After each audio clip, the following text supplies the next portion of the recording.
લૌકિક અને વૈદિક અનાસ્થાએ કરવા એમ કહ્યું. ઓહ, આપણે તો પુષ્ટિ માર્ગી, આપણે આ વિધિ વિધાનની જરૂર નથી, આપણે વૈદિક કર્મો નહીં કરવાના, આપણે આમ નહીં કરવાનું, આપણે એમ કરીને બધું વૈદિક વૈષ્ણવે મૂકી દીધું, પણ લૌકિક એમને એમ રાખ્યું. લૌકિક વધારતા ગયા અને વૈદિક મૂકતા ગયા. મહાપ્રભુજીની સ્પષ્ટ સુબોધનીજીમાં આજ્ઞા છે, જ્યાં સુધી દેહ બુદ્ધિ છે ત્યાં સુધી વર્ણાશ્રમ ધર્મ છૂટવાનું. તમારા જે વૈદિક આદિ જે તમારા કર્તવ્યો છે એ જ તમારું પરમ ધર્મ છે, એને છોડવું નથી. હજી લૌકિક બુદ્ધિ ગઈ નથી, હજી મન ભગવાનમાં લાગ્યું નથી, પણ બ્રહ્મ સમજી લીધું અમે પુષ્ટિ માર્ગી, અમે આપણી વૈદિક કર્મો ન કરી, એને વૈદિક છોડ્યું પણ લૌકિક ન છોડ્યું. આપણે એવા ચતુર છીએ ને, જે ન કરવું હોય એ ભગવદ આજ્ઞા માનીને મૂકી દઈએ. ઘણાને જે ન ભાવતું હોય ને એનો ઉપવાસનો નિયમ લઈ લે અધિક મહિના. જેને ગળ્યું ના ભાવતું હોય અધિક મહિનામાં આપણે ગળ્યું મૂકી દીધું, ચોખ્ખું કે ભાવતું નથી. લોકો આવા નિયમ હોય, ન ગમતી વસ્તુઓ છોડી દે, ન ગમતી સેવાઓ બીજાને આપી દે. આપણે તો બધાને લાભ આપે, ન ગમતું એ સેવા આપે. તો બુહારી કરવાનું ગમતું ના હોય, આટલા તમે કરો, આ બધે લાભ તમે. ન ગમતી સેવા આપી કે સેવાનું દાન નથી. આપની ચતુરાઈ છે ને. હરિરાયજી શિક્ષાપત્રમાં કહે છે, અંતર્યામી સમસ્તાનામ ભાવમ જાનતી માનસા ન ચાતુર્યમ પ્રયોજનમ. બધે ચતુરાઈ કરજો, પણ જેને બુદ્ધિ આપી છે એની આગળ ચતુરાઈ ન કરવા દે. કારણ અંતર્યામી સમસ્તાનામ, એ તમારા અંતરને જુએ છે, તમારા મનને જાણે છે, તમારી ચતુરાઈને જાણે છે, અને એટલા માટે એની આગળ ચતુરાઈ કરવા ન જતા એની આગળ તો સહજ રહીને જશો ને તો પ્રભુને વધારે ગમશે. સ્વાભાવિક બનીને નિર્દોષ બનીને જશો તો ઠાકોરજીને વધારે ગમશે. સેવામાં તમારી કુશળતા કરતા ભગવાન તમારી તત્પરતાને વધારે જોવે છે. સેવામાં બુદ્ધિની કુશળતા કરતા સેવા કરવાની તત્પરતાથી વધારે પ્રભુ રાજી થાય છે. તમારી અંદર તત્પરતા છે કે સેવા કરવાની, કુશળતા તો હોય, જેની બુદ્ધિ તીક્ષ્ણ હોય વધારે હોશિયારી કરી શકે. પણ ક્યારેક પ્રભુમાં મન એવું લાગી જાય, પ્રભુની લીલાઓમાં રમી જાય મન, અને ત્યારે એ દૂધ ઉકાળતા ઉકાળતા બળી જાય ને તો બળેલું દૂધ પ્રભુને વધારે ભાવશે, જો ચિત્ત પ્રભુમાં છે. અને બહુ બુદ્ધિપૂર્વક કરી અને લૌકિક આવેશવાળા મનથી કેટલીય કુશળતાથી કરો તો પ્રભુની ક્યાં આનંદ આવે. અને એટલે લૌકિકમ વૈદિકમ ચાપી કાર્યમ પૂર્વંત નાસ્તયા. કાર્ય છોડો, લૌકિક છોડો, વૈદિક છોડો એવી વાત હરિરાયજી નથી કરી. કહ્યું કરો પણ અનાસ્થા.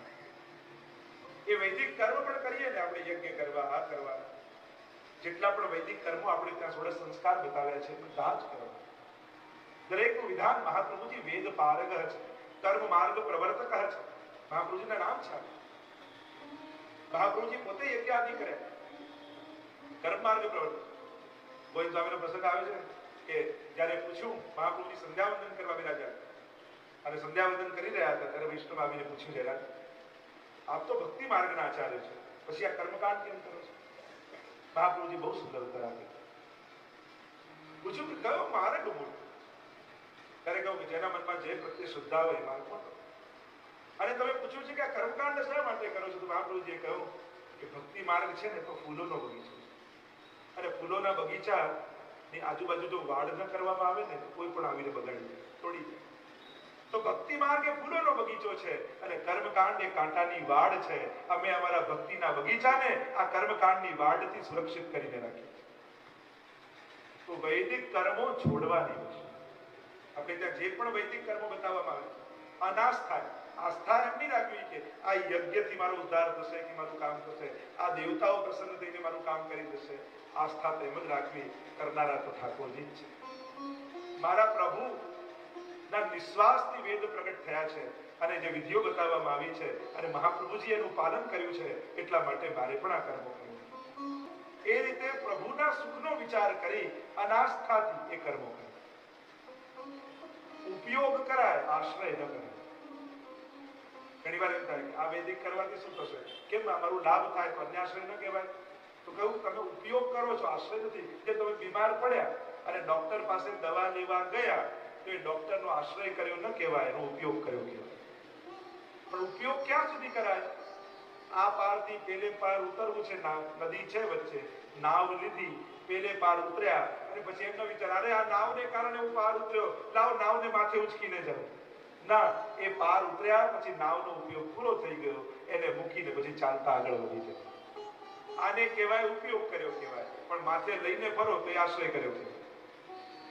તો આ બધાનો ઉપયોગ કરાય, આશ્રય નહીં. વિશ્વાસ મનમાં તો એ જ રાખવાનો કે મારા પ્રભુએ જે વિચાર્યું છે એ કરવાનું, મારા ઠાકોરજીએ જે વિચાર્યું છે એ જ કરવાનું. નહીં તો વાર્તામાં પ્રસંગ આવે ને મહાપ્રભુજી પેલા વૈષ્ણવને કહ્યું કે આજે રોકાઈ જાવ તો સારું. અને પેલા એટલું કે ના, મારે તો બહુ જરૂરી કામ છે, જવું છે. અને જ્યાં જવા ગયા એમાં ગરધબ ગધેડું રસ્તો કાપી ગયું અને પેલા તો રાતો આપસુકન થઈ ગયું. પાછા આવી ગયા. ત્યારે મહાપ્રભુએ પૂછ્યું કેમ ગયા નહીં? ના ના, પેલું ગરધબ નીકળ્યું એટલે આપસુકન થયું એટલે હું ના ગયો, અપસુકન થયું. તો મહાપ્રભુજીએ કહ્યું અમારી આજ્ઞા કરતા સુકન અપસુકન વધારે તમારા મનમાં મહત્વનું છે. પેલું નીકળ્યું તો ના ગયા અને મારી આજ્ઞા કરતા તમે ગરધબને વધારે મહત્વ આપો. આ અન્યાશ્રય કર્યો. મહાપ્રભુ દામોદર સંભળવાની વાર્તામાં આવે, એને સ્ત્રીએ આવીને કહ્યું કે જેના સંતતિ નથી, કોઈ બાળક થાય એવી કૃપા કરો. અને મહાપ્રભુ આશીર્વાદ આપ્યા, તમારે બાળક થશે. અને છતાંય જોશ જોડાવા ગયા તો બાળક થયું પણ યવન થયું, આસુરી. આ અન્યાશ્રય. એકવાર આજ્ઞા થઈ ગઈ, જ્યોતિષાદી ખરાબ નથી, એ કઈ અન્યાશ્રય નથી એમ જોવા જાવ. અને ઠાકોરજીની પણ કુંડલી વંચાય છે, પણ પ્રભુ પર ભરોસો ન રાખતા આ ગ્રહોને કારણે મારું કામ થઈ જશે એવું એના ઉપર આશ્રય ઉપયોગ થાય, પણ આશ્રય કરી લો તો પછી અન્યાશ્રય. આમને પણ પ્રેરનારા મારા ઠાકોરજી છે, એવી ભાવના, એવી શ્રદ્ધા. બાકી જેટલા વૈદિક કર્મો છે, શિક્ષા, કલ્પ, ન્યાય, વ્યાકરણ, વિરુક્ત, છંદ અને જ્યોતિષ, છંદ છે, વેદાંત છે, એટલે એનાથી કોઈ અન્યાશ્રય નથી થતો. શુભ મુહૂર્ત, શુભ ચોઘડિયું આપણે ત્યાં જોઈએ છે, ઉત્તમ મુહૂર્તમાં ઉત્તમ કાર્ય કરીએ છીએ, આનાથી અન્યાશ્રય નથી થતો. ઉત્તમ મુહૂર્ત એટલે કાલ દેવતાનું મૂળ. ઉત્તમ મુહૂર્ત જોવું એટલે આપણે કહીએ ને કે મૂળ ન હોય તો ઈચ્છિત વસ્તુ ન મળે, અને મૂળ સારો હોય તો ભાગ્યમાં ન હોય છતાંય મળે. કાલ આપણે સારું મુહૂર્ત એટલે શું કહેવાય? કાલ દેવતા આપણા મૂળમાં છે, સારા મૂળમાં છે. લાભ, ચોઘડિયું, અમૃત આદિ જોવામાં આવે. આ બધા ઉપયોગ છે, આશ્રય. એટલે જે વૈદિક કર્મો આપણે ત્યાં છે, હા, કોણે છોડવા? જેનો પ્રભુના ચરણોમાં અનન્ય આશ્રય થઈ ગયો, જેની અનન્યતા સિદ્ધ થઈ ગઈ હોય, એને પછી વૈદિક, લૌકિક કાંઈ નથી. પણ જો હજી અનન્યતા સિદ્ધ થયું નથી અને ડોળ કરીએ છીએ તો પછી મહાપ્રભુજી કહે છે, હરિરાયજી કહે છે, અનાશ થાય પણ આ બધું કરો. લગ્નમાં જવાનું ના છોડીએ, પણ યજ્ઞ કરવાનું છોડી દે. આ પણ છલ છે. લૌકિક અને વૈદિક બંનેની વાત છે. આપણે લૌકિક વધારતા જઈએ, વૈદિક મુકતા જઈએ, ઠીક નથી. એટલા માટે શ્રદ્ધા જો પ્રભુ પર અનન્ય હોય તો અન્યાશ્રય નથી થતો. બાકી તો બોલવા માત્રથી અન્યાશ્રય છે. એમાં વાર્તા પ્રસંગમાં આવે છે પશુ બાબતમાં કે પેલો જમીન માપવા વાળો આવ્યો અને પેલા માજીની જમીન થોડી એને થયું, એ પણ વૈષ્ણવ હતો ને એટલે માજી વૈષ્ણવ, એને થયું કે લાવ વૈષ્ણવ છે થોડી વધારે જમીન માપીને આપી દઉં. અને વધારે માપી અને પેલા માજી એટલું બોલ્યા, અરે તે તો મને જીવાડી દીધી. એટલામાં પ્રભુ નારાજ થઈ ગયા. આ તારો અન્યાશ્રય થઈ ગયો, તને જીવાડનારો તો હું બેઠો છું. આટલા માત્રથી એનો આશ્રય કરી લીધો. આ વાણીનો અન્યાશ્રય. એટલે વૈષ્ણવે બોલતા પહેલા વિચારવું જોઈએ. આ સૂક્ષ્મ અન્યાશ્રય છે જે રોજ બરોજ કરીએ. નોકરી કરતો વ્યક્તિ એમ વિચારે કે મારો બોસ મને જીવાડે છે, એ પગાર આપે છે એટલે બધું ચાલે છે. આ પણ એક પ્રકારનો માનસિક અન્યાશ્રય છે. પણ તારા બોસને જીવાડનારો કોણ છે એ કેમ ભૂલી જાય? એનું ઘર ચલાવનારો કોણ છે એ કેમ ભૂલી જઈએ? આશ્રય પ્રભુનો કરે, ઉપયોગ બધાનો. તો લૌકિકમ વૈદિકમ ચાપી કાર્ય કુર્વન્ન નાસ્તયા. યદિ શ્રી ગોકુલાધીશો હૃદય સર્વાત્મનાર્દી તત કિમ પરમ બ્રૂહિ લૌકિકૈ વૈદિકૈ. જેણે સર્વાત્મ ભાવથી ગોકુલેશ પ્રભુને હૃદયમાં ધારણ કર્યા છે, એના માટે પછી લૌકિક વૈદિક કઈ રહેતું. પણ હજી સર્વાત્મ ભાવ સિદ્ધ ન થયો હોય તો દોડ નહીં કરવું, છલ નહીં કરવું. પ્રભુ આપણે ત્યાં જે વિધાનો છે એ વિધાનો કરવામાં કોઈ વાંધો નહીં. લગ્ન આવે, ગણપતિનું સ્થાપન થાય તો ગણપતિનું જ થાય. એમાં પછી એ કે ના હું તો શ્રીનાથજીને માનું અને પછી આમનું જ કરું, તો મેનેજરની ખુરશીમાં કેશિયરને ન બેસાડે, યા કેશિયરની ખુરશીમાં મેનેજરને ન બેસાડે. પ્રભુ તો સર્વ દેવાદિદેવના માલિક છે, દેવ દમન છે. તો એનો ઉપયોગ બીજા કાર્યોમાં ન કરાય. પ્રભુએ જેને સોંપ્યું હોય એનાથી જ કાર્ય કરાય. કોઈ વિચાર કરે ગણપતિ સ્થાપન થાય, વૈદિક કર્મોમાં થાય. વલ્લભ પુલ્લતા પણ જયારે વિધિ થતી હોય ત્યારે એ થાય. તો તો આ વૈદિક કર્મોની મર્યાદાઓ છે, અને જે મર્યાદાઓ છે એ મર્યાદાઓને જાળવવી, અને ભગવાને જે કાર્ય જે દેવતાઓને સોંપ્યું છે એમનાથી જે કાર્ય કરાવે. પણ તમે બધાના માલિક જ આવે ને એનાથી હું કરાવો તો આવો શ્રમ ઠાકોરજીને ના આપે. એ જે વિધાનો છે, આપણે ત્યાં એવો પ્રસંગ આવે છે કે જયારે મહાપ્રભુજી એમના સસુરના ઘરે પધાર્યા અને ત્યાં પંચાયત પૂજા હતી, અને ત્યાં મહાપ્રભુજી ગોકુલનાથજીનું સ્વરૂપ છે. પંચદેવ હોય, શિવ, શક્તિ, ગણપતિ, સૂર્ય અને વિષ્ણુ, તો એ વિષ્ણુ રૂપે ત્યાં ગોકુલનાથજીનું સ્વરૂપ બિરાજતું હતું. અને ત્યારે મહાપ્રભુજીએ કહ્યું કે આપના ઘરે હું એક જ શરતે ભોજન કરું જો આ ઠાકોરજી મને પધરાવી દો. અને સસુરજીએ કહ્યું એક શું, આ પાંચે પાંચ પધરાવી જાઓ. આપણે કે પાંચેનું અમે શું કરવાના? અને ગંગાજીમાં જ્યાં પધરાવા ગયા ત્યારે આ દેવતાઓએ કહ્યું કે આપ અમને આ રીતે તિરસ્કાર કરશો યા છોડશો તો પછી અમારું સનાતન ધર્મ કેમ ચાલશે? ત્યારે મહાપ્રભુજીએ કહ્યું અમે આપને છોડતા નથી, અમે આપને લગ્ન આદિ પ્રસંગોમાં જરૂરથી તેડાવીશું. અને એટલે આપણે ત્યાં જ્યારે પણ વૈદિક કર્મો આદિ થાય ત્યારે બધાનું સ્થાપન પૂજન થતું. દરેક દેવતાઓ આદરણીય છે, સન્માનનીય છે, ભગવત અંશરૂપ છે. કોઈનો પણ વૈષ્ણવે અનાદર તો કરાય જ નહીં. અનેક વૈષ્ણવનો જીવ માત્રને આદર આપવો એમ ગોકુલનાથજી કહે છે, પછી દેવતાઓનો અનાદર કેમ થાય? પણ આપણો વ્યવહાર જુદો છે. કોઈની સાથે જય શ્રી કૃષ્ણનો વ્યવહાર હોય, કોઈની સાથે પ્રણામનો વ્યવહાર હોય, કોઈનો દંડવતનો વ્યવહાર હોય, આવા વ્યવહારો છે.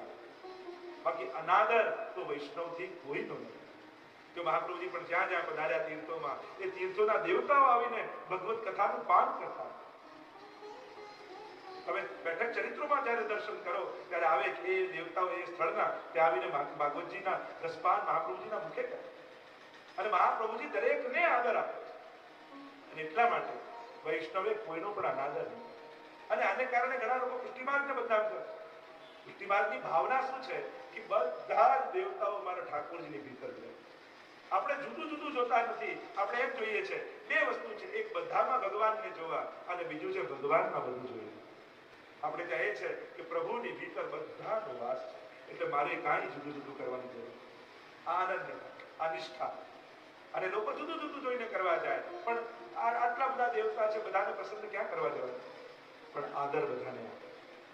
અંશાર રૂપ હોય, અંશાંશ રૂપ હોય, આવેશ રૂપ હોય, કલા રૂપ હોય, ભગવાનના 24 આદિ અવતારો તથા અન્ય જે અવતારો છે એ અંશાદી રૂપ આ બધા દેવી દેવતા છે. તો કરવા કર્મો વૈદિક આદિ પણ અનાસ્થા, લૌકિક કર્મો પણ કરવા પણ અનાસ્થા. સંસાર છોડવાની વાત નથી, મોડવાની વાત છે. કે કઈ રીતે વાળી દેવું? આપણા સંસારના કેન્દ્રમાં પ્રભુ બિરાજી જાય, અને પ્રભુ માટે બધું જ છે. કાર્યાદિ અનુકૂલશ્ચેત કાર્ય ભગવત ક્રિયામ ઉદાસીને સ્વયં પુર્યા. મહાપ્રભુજી પણ કહે છે ઘરના જો બધા અનુકૂળ હોય તો બધાને લઈને સેવા કરે, અને જો થોડા પ્રતિકૂળ છે તો હઠાગ્ર કરવા કરતા જાતે સેવા કરે. પણ ઉદ્વેગ થાય એવું નહીં. સેવા એ આપણો આનંદ છે. આપણા સેવાને કારણે આપણા નોકરને પણ જો ઉદ્વેગ થતો હોય તો એવો હઠાગ્ર વૈષ્ણવ નહીં. આપણો નિજનો આનંદ છે, અને જો એને કારણે ઉદ્વેગ થાય તો ઠાકોરજીને પણ આનંદ આવતો. એટલે એક વસ્તુ જીવનમાં હંમેશા યાદ રાખવી, જ્યારે પણ સેવા કરો એમાં આનંદ બન્યો રહેવો. સેવા એ ભાર ન બની જાય, ક્લેશ ન બની જાય, ઉદ્વેગ ન બની જાય, એનું હંમેશા સાવધાની રાખવી. તમારા ઘરે બિરાજે છે, અપ્રસાદી તમે સાચવો છો, મેળ મર્યાદા બધું રાખવું, પણ ઉદ્વેગ થવા લાગે અને સેવા ભાર બનવા લાગે ત્યારે ચિંતન કરે કે આવું કેમ મને ઉદ્વેગ થાય છે? સેવા કોઈ અડી જશે, કોઈ આમ થશે. સેવામાં કોઈ અડી જાય અપ્રસમાં તો આપણે છોવાઈએ છીએ. છોવાઈએ છીએ કેમ? કોઈ અડ્યો એટલા માટે નથી છોવાયા, કોઈ અડ્યો એ ખબર પડી એટલે છોવાઈએ. અને અપરસ કોને કહેવાય? ભગવાનના રસમાં રહેવું. અપ એટલે પ્રભુ, રસ ભગવદ રસમાં રહેવું એ જ અપરસ. અને તમારું ધ્યાન ઠાકોરજીને છોડી પેલા વ્યક્તિમાં ગયું એટલે તમારી અપરસ છોડે. એટલે આપણે વાર્તામાં આવે છે ગોકુલનાથજી પધારતા હતા અને કોઈ વૈષ્ણવ અડી ગયું અને પૂછ્યું કે કોણ છો? જરા હું વૈષ્ણવ છું. બીજી વાર પૂછ્યું કોણ છો? વૈષ્ણવ છું. ત્રીજી વાર પૂછ્યું કોણ છો તમે? વૈષ્ણવ છું. તો કે અમારી અપરસ નથી છોડી. જો એમ કહ્યું ફલાણો વ્યક્તિ છું, આ શેઠ છું, આમ છું, આવું લૌકિક પરિચય આપ્યો હોત તો અમારી અપરસ છોવાઈ જાય. કારણ કે અમારું મન અલૌકિકમાંથી લૌકિકમાં જાય, પણ એને અલૌકિક પરિચય આપ્યો એટલે અમારું મન લૌકિકમાં ન ગયું એટલે અમારી અપરસ નથી છોડી. તો લૌકિક અને વૈદિક કર્મો અનાસ્થાએ પણ વૈષ્ણવે કરે. અનાસ્થા વિશ્વાસ એવો રાખો કે પ્રભુ કરનાર છે. આ સંસારમાં કોઈ મારું કરી આપનારું નથી, કરનારા ઠાકોરજી છે. કારણ કે કોઈ પણ વ્યક્તિ આપણે કોઈને મદદ કરી શકીએ છીએ, સુખી નથી કરી શકતા. તમે કોઈને હેલ્પ કરી શકો તો સુખી ના બનાવી શકો. અને તમે કોઈને કંઈક આપો તો 1 રૂપિયા પડી જાય તો વધારે દુઃખી થાય, જેના ભાગ્યમાં ના હોય. મદદ કરી શકીએ, સુખી ન કરી શકીએ. સુખી કરવાનું સામર્થ્ય કેવળ ઠાકોરજીનું છે. પ્રભુ જ સુખનું દાન કરી શકે છે. તો અનાસ્થાએ જે કરે છે એને એવા જીવે, આગળ હજી બતાવું કેવા જીવે ભાવનું ક્રમ અનુસાર ભાવન કરવું. તો કેવા જીવે તો બીજા શ્લોકમાં વર્ણન કરતા હરિરાયજી કહે નિરુદ્ધ વચનો વાક્યમ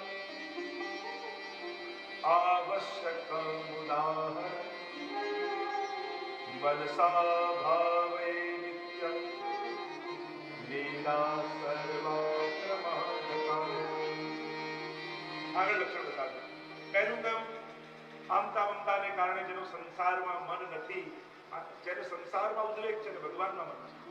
બીજું કૃષ્ણ દર્શનની લાલસા જેના નેત્રોમાં છે, ભગવત દર્શન, પ્રભુ મને ક્યારે દેખાય એ તત્પરતા જેના મનમાં છે. એ જે લૌકિક અને વૈદિક કર્મો અનાસ્થાથી કરે છે એ. ત્રીજું નિરુદ્ધ વચનો વાક્ય આવશ્યકમ ઉદાહરણ, જે વાણીનો સંયમ રાખે છે અને જરૂર હોય એટલું જ બોલે છે. આ વૈષ્ણવતાના લક્ષણ આપે છે કે કેવો જીવ ભગવાનની લીલાનું ચિંતન કરે. વૈષ્ણવતાના લક્ષણ, શિક્ષાપત્રના અધિકારીના લક્ષણ આ બધા છે. જરૂર હોય એટલું બોલે, સેવકે બને એટલું ઓછું બોલે. એની સેવા બોલવી જોઈએ, સેવક ન બોલવું જોઈએ. સેવા દેખાવી જોઈએ, સેવક ન દેખાવું જોઈએ. જીવને 2 વસ્તુમાં જીતવાની, સ્વાદ અને વાત બંને. આ બંનેમાં જો જીત્યા નહીં તો આ બંને વસ્તુથી જીવનને પાડી જશે. જીવ તો ઘણી વાર કહું ને કે જીભ લપસે તો પગ લપસે તો જખમ થાય અને જીભ લપસે તો મોટા મોટા જોખમ થાય. જ્યારે જ્યારે આપણા ઇતિહાસમાં જીભ લપસી છે અને જીભ ઉપર લાગેલું જખમ એના ઉપર તુરંત રૂજ આવે. એમ કહેવાય કે જલ્દીથી જલ્દી રૂજ જીભ પર લાગ્યો એના ઉપર આવ્યું. પણ જીભથી જે જખમ લાગ્યા હોય એના રૂજ આવતા જન્મો નીકળી જતા, વર્ષો નીકળી જતા. કારણ કે જીભને 2 જ આદત પડી છે, સ્વપ્રશંસા અને પરનિંદા. આ જીભને 2ની જ આદત છે. માણસ આ 2 વસ્તુ કરતા ક્યારેય થાકતો નથી. એક પોતાના વખાણ અને બીજું બીજાની નિંદા. માણસને ક્યારેય થાક ન લાગે, કરાવો એટલું કરી. અશબ કહેતો જાય આપણને આમ પોતાના વખાણ કરવા ના ગમે, પાછું કરે કલાક પાછું ચોખ્ખોટે કરતો જાય. આ 2ની જ આદત છે ને. માણસ ક્યારેય થાકે નહીં. જે એટલું કરાવો એટલું કરી દે, પોતાના વખાણ અને બીજાની નિંદા. જો પાપની શરૂઆત નિંદાથી થાય છે. પાપમાંથી બચવું હોય ને તો સૌથી પહેલો એક સંકલ્પ કરી લો, ક્યારેય કોઈની નિંદા નહીં. અમારા પૂજા હાજી મહારાજ, પુરુષોત્તમદાસજી મહારાજ, એમનો એટલો મોટો સદગુણ હતો, ક્યારેય કોઈની નિંદા નથી. એટલે કોઈ એમને કોઈના દોષ બતાવવા આવે ને કે આપણા સત્સંગ મંડળમાં આ વ્યક્તિ આમ કરે છે, આમ કોઈ દોષ બતાવવા આવે ને તો એ વ્યક્તિનો ગુણ બતાવીને મોકલું. એક વ્યક્તિ વૈષ્ણવ બહુ બધાને સ્વભાવ જેવો આપતો એટલે ક્રોધ કરે ને બધાને બહુ કરે એટલે લોકો ફરિયાદ કરવા કે પેલા વૈષ્ણવ છે ને બધાને બહુ હેરાન કરે છે. ત્યારે આપશે આજ્ઞા કરી પણ એ જયકારો બહુ સારો લગાવે છે એટલે બધાને સંકોચ થયો, બધા જતા. ગુણ દર્શનની દ્રષ્ટિ એ તમારા મનની સાત્વિકતા બતાવે છે. મન સાત્વિક થાય ને એટલે બીજાના ગુણો દેખાવા લાગે. બાકી એમ ગુણો દેખાય નહીં જલ્દી. બહુ અઘરું છે. બીજાના ગુણ જોવા ને પોતાના દોષ જોવા બહુ અઘરા છે. કૃપા ભઈ તબ જાનીએ જબ દીખે અપને દોષ. ધીરાજી તો કહે છે આપણા પર કૃપા થવા લાગે એનું પ્રમાણ શું? જ્યારે પોતાના દોષોનું જ્ઞાન થવા લાગે ત્યારે માનજો કે હવે કૃપા થવાની શરૂઆત થઈ. નિરુદ્ધો વચનો વાક્ય, જેને વાણીનો સંયમ છે. વાર્તા સાહિત્યમાં તમે જુઓ કેટલા એવા વૈષ્ણવ છે, ભાવ બહુ હતો પણ વાણીનો સંયમ ન રહ્યો તો અપરાધ. કેટલા આપણી વાર્તા સાહિત્યમાં તમે અનેક પ્રસંગો, રામાનંદ પંડિત જો ખાલી વાણીનો સંયમ ચૂક્યા કે આ વૈષ્ણવ ગોબર લઈ જશે એટલા માત્રથી માથું જીત્યા. એટલે માજીનો હમણાં જ પ્રસંગ એટલું બોલ્યા કે તે મને જીવાડી. પેલી 2 બિલાડી લડતી હતી અને માજી એકદમ ઘરે લાલન ડરી ગઈ અને માજી એક અરે તમે તો પૂતના મારી, અગાસુર બકાસુર માર્યા, બિલાડીથી ડરો છે. અને આટલું બોલ્યા ઠાકોરજી પીઠ થઈને બિરાજી ગયા. અરે તારા ભાવને કારણે તો બાળક બનીને બેઠો છો, નહીં તો હું તો જગતનું નિયંતા છે. આ વાણીનો ક્રમ છે. એટલે વૈષ્ણવે વાણીના દોષ કીધો છે. અને એટલે જ આગળ સ્પષ્ટતા કરતા કહ્યું કે આવશ્યકમ ઉદાહરણ, જરૂર હોય એટલું બોલવું. પૈસા કેમ જરૂર હોય એવા વાપરીએ છીએ, એમ વાણી પણ તમારું ધન છે. જરૂર હોય એટલું બગાડ નહીં. જે કોઈ ચક્કુ હોય ને જેમ તેમ વાપરો એટલી ધાર મૂકી હતી, પછી કાપવા જાવ તો કપાય. એમ ઘણા લોકો કહે ને અમે આટલું બધાને સમજાવીએ પણ કોઈ અમારું માનતું જ નથી. સમજી જવું કે જ્યાં ત્યાં વાપરી ધાર જ જતી રહી છે તો અસર ક્યાંથી થાય? ઘણાએ એની વાણીની ધાર જ કાઢી નાખી. હવે ગમે ત્યાં વાપરો તો આવું થાય. અને એક વસ્તુ યાદ રાખો, આ ઇન્દ્રિયોના પણ દેવતાઓ છે, અધિષ્ઠાન. અને આ ઇન્દ્રિયોને ભગવત સન્મુખ નહીં કરીને કેવલ સંસારમાં વાપરો ને તો આ દેવતાઓ પણ શ્રાપ આપતા નથી. ઇન્દ્રિયોના દેવતાઓ નારાજ થઈ જતા. વાણીના દેવતા દેવી સરસ્વતી કહેવાય. તમે બધું જ બોલો પણ ભગવત નામ ના લો ને તો સરસ્વતી પણ નારાજ થઈ જાય. હાથના દેવતા ઇન્દ્ર છે, હાથની સેવા ન કરો ઇન્દ્ર નારાજ થઈ જાય. ઇન્દ્ર બધા જ શરીરના દેવતાઓ છે. ભગવાને હાથ ઉપર ગિરાજીને ધારણ કરી ઇન્દ્રને સજા આપી છે. હસ્તના દેવતા ઇન્દ્ર છે અને એના ઉપર ભાર મૂકી એના અપરાધની એને સજા આપી છે કે હવે ભાર તું પ્રજવાસીને તું શ્રમ આપે છે. હા, ઇન્દ્રિયોના દેવતાઓ નારાજ છે. અને એટલા માટે અને પ્રભુને એમ થાય ને કે આને ખોટો દેહ આપી દીધો. તમને માનવ દેહમાં ભાવતું જ ન હોય અને પશુની જેમ જો આપણે જીવન જીવીએ તો પ્રભુને એમ થાય કે મારાથી ભૂલ થઈ ગઈ, આને તો પશુની જેમ જીવવું હોય તો ખોટો માનવ બનાવી દીધો. પણ હવે બીજા જન્મમાં ભૂલ નહીં કરો, પછી આવું થાય. અને એટલા માટે સાવધાન. વાણીનો બહુ સંયમ. ગીતાજીમાં પણ ભગવાન અનુદ્વેગ કરમ વાક્યમ સત્ય પ્રિય હિતમ ચયત સ્વાધ્યાય વ્યસનમ ચૈવ વાંગ વયમ તપ ઉચ્યતે. વાણીનું તપ બતાવ્યું છે ભગવાને ભાગવતજી ગીતાજી. કેવી વાણી બોલી? અનુદ્વેગ, કોઈને ઉદ્વેગ ન થાય. વાક્યમ સત્યમ પ્રિયમ હિતમ ચયત, તેમાં સત્ય હોય, પ્રિય હોય અને સામેવાળાનું હિત હોય એવું. આ વાણીનું તપ છે. અને એટલા માટે દુનિયામાં જો વાણીના સંયમ આવી જાય ને તો 90% ઝઘડા અટકી. અને આ એક સંયમ, વાણીનો સંયમ બધા આવી જાય 90% ઝઘડા ઉપર સેવા. પેલો કહેતા ને કે એક બહુને સાસુ જોડે ઝઘડો બહુ થાય એટલે ગુરુ પાસે ગયા ને એવું કે કંઈક કૃપા કરો ને ઝઘડો ઓછો થાય સાસુ જોડે. તો ગુરુદેવે કહ્યું કે મારી પાસે એક સરસ ઉપાય છે, એક મંત્રેલું જળ છે. જ્યારે સાસુ બોલવાનું શરૂ કરે ત્યારે આ જળ તારે મોઢામાં ભરી દે. અઠવાડિયું પ્રયોગ કરજે, ઝઘડો શાંત થઈ જશે. અને જ્યાં સાસુ બોલવાનું શરૂ કરે પેલું પાણી મોઢામાં ભરી દે. અઠવાડિયું થયું, ઝઘડો કરી. સાસુ ઝઘડી થાકી ગયા. એવું કે આની જોડે તો બોલવા જેવું જ નથી, સામે તો કઈ બોલતી નથી. અને અઠવાડિયામાં બહુ આવી ગુરુ પાસે બહુ સારું ઉપાય બતાવ્યો. આવું કયો મંત્ર ભણીને આપે ઉપાય બતાવે કે આમાં મંત્ર કઈ નતું, તું ચૂપ રહે તો આપ મળે ચૂપ થશે. આ તું સામે બોલતી હતી એટલા માટે ઝઘડા વધતા હતા. પાણી ભરે એટલે તારું મુખ બંધ થાય, આમ કરે ઝઘડો શાંત થાય. મંત્ર આ જ છે. સામે તલવાર આવતી હોય તો ઢાલ બનવું, તલવાર બની નહીં. આ સામે જે થાય. અને વાણીના સંયમ જો આવે કે કેટલા ઉદ્વેગોમાંથી બચી જાય. આ બધા ઉદ્વેગો બોલ્યા પછી પશ્ચાતાપથી પહેલા બોલાઈ ગયું, નતું બોલવું. ઘણા કહ્યું ને અમારા મનમાં નતું બોલાઈ ગયું. અરે મનમાં હતું એટલે જ બોલાવું. આપણે કહીએ છીએ ઊંધું કે મનમાં નહોતું બોલાઈ ગયું. અરે મનમાં ના હોય તો વાણીમાં નીકળે જ નહીં. આ મનમાં હતું એટલે જ નીકળ્યું. અને એટલા માટે કોઈ ખોટી વસ્તુનો બહુ વધારે વાર વિચાર નહીં કરે. કોઈના માટે બહુ ખોટું વિચારો ને તો એક વાર પ્રગટ થયા વગર નથી. એ આંખો દ્વારા, વાણી દ્વારા, કર્મ દ્વારા એ ખોટો વિચાર પ્રગટ થઈ છે. અને ત્યારે જ મન શાંત થાય. અને એટલા માટે કોઈના માટે બહુ ખોટું વિચારવું નહીં વધારે, નહીં તો એ નીકળી જશે, પ્રગટ થઈ જશે. નિરુદ્ધ વાક્યો વચનમ અને મનસા ભાવયે નિત્યમ લીલા સર્વા ક્રમાગતા. અને એવા વૈષ્ણવે મન દ્વારા પ્રભુની બધી લીલાઓનો ક્રમ અનુસાર